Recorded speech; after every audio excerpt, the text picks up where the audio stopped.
उत्तर भारत के एक छोटे और शांत गांव नीलगांव में एक पुराना सरकारी स्कूल था जो अब वर्षों से बंद पड़ा था। ये स्कूल कभी बहुत नामी हुआ करता था, लेकिन एक दिन अचानक वहाँ के सभी अध्यापकों और बच्चों ने स्कूल छोड़ दिया। वजह कोई नहीं जान पाया। तब से वो इमारत वीरान हो गई, मगर गांव वालों का कहना था कि वहाँ कुछ है, कोई अदृश्य शक्ति जो रात को जाग जाती है। नीलगांव की सीमा पर एक बूढ़ा चौकीदार रामू काका रहते थे। उन्होंने उस स्कूल को बंद होते देखा था। जब भी कोई नया आदमी गांव में आता और स्कूल के बारे में पूछता, रामू काका बस एक ही बात कहते, वो जगह अब जगह नहीं रही, वो साया बन चुकी है। कहानी शुरू होती है एक युवा महिला पत्रकार नेहा से, जो दिल्ली से एक डॉक्यूमेंट्री बनाने गांव आई थी। उसका मकसद था भारत के वीरान पड़े स्कूलों पर एक रिपोर्ट बनाना। उसने जब नीलगांव स्कूल के बारे में सुना तो उसकी रुचि और बढ़ गई। रामू काका ने उसे समझाया कि उस इमारत में रात को मत जाना, पर नेहा एक सच्चाई खोजने वाली पत्रकार थी। नेहा ने दिन में स्कूल की तस्वीरें ली। स्कूल जर्जर था, मगर अंदर कुछ अजीब था।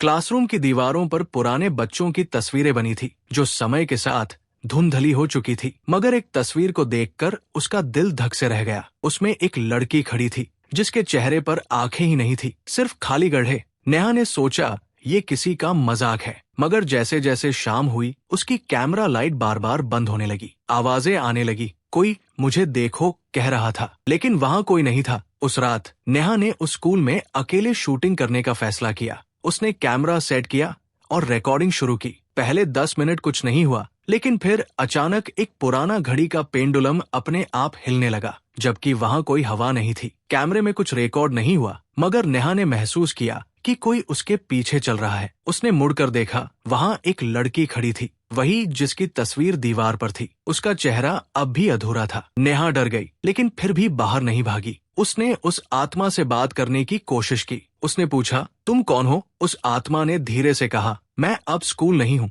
मैं अब कहानी हूँ। नेहा ने स्कूल छोड़ दिया, लेकिन जब वो अपने होटल पहुंची तो कैमरे में जो फाइलें थी वो सब गायब थी। सिर्फ एक फाइल बची थी, एक वीडियो क्लिप जिसमें नेहा सो रही थी, किसी और के द्वारा शूट की गई। नेहा को समझ नहीं आया कि ये क्लिप किसने बनाई। होटल का दरवाजा बंद था, कैमरा उसने खुद बंद किया था, मगर इस वीडियो में साफ दिख रहा था कि कोई उसका चेहरा देख रहा है और वीडियो बना रहा है। नेहा डर के मारे तुरंत दिल्ली लौट आई, मगर वो स्कूल उसके सपनों में आने लगा। हर रात उसे वही लड़की दिखती जिसका चेहरा अब धीरे धीरे बन रहा था। हर रात एक नया अंग, एक नई रेखा। नेहा ने डॉक्यूमेंट्री को बंद करने का सोचा, लेकिन फिर उसे एक और मेल मिला, अगर तुम्हें सच्चाई जाननी है तो वापस आओ। मेल में कोई नाम नहीं था, मगर नीचे एक फोटो अटैच थी, वही स्कूल, लेकिन उसमें नेहा खड़ी थी और उसके पीछे अंधेरे में वही परछाई। नेहा ने डर को मात देने का फैसला किया और वापस नीलगांव लौटी, लेकिन इस बार गांव सुनसान था। न रामू काका थे, न कोई और, बस स्कूल का दरवाजा खुला हुआ था, मानो कोई उसका इंतजार कर रहा हो। नेहा अंदर गई। इस बार सब कुछ बदला हुआ था। दीवारें अब ताजगी से रंगी थी, क्लासरूम में बेंचें लगी थी और बच्चों की हंसी गूंज रही थी, मगर वहाँ कोई नहीं था। ये सब उसके दिमाग में हो रहा था या कुछ और। नेहा ने जैसे ही मुख्य क्लासरूम का दरवाजा खोला, वहाँ उसे एक और कैमरा मिला जिसमें पुराने वीडियो थे। उसने एक वीडियो प्ले किया, उसमें वही लड़की दिखाई दी जिसका नाम अंजलि था। अंजलि एक बेहद होशियार छात्रा थी, मगर एक बार स्कूल में एक हादसा हुआ। स्कूल की सीढ़ियों से गिरकर वो कोमा में चली गई, मगर उसकी आत्मा वही रह गई, अधूरी पढ़ाई के साथ, अधूरी जिंदगी के साथ। नेहा ने जब ये देखा तो उसकी आंखों से आंसू बहने लगे। अंजलि की आत्मा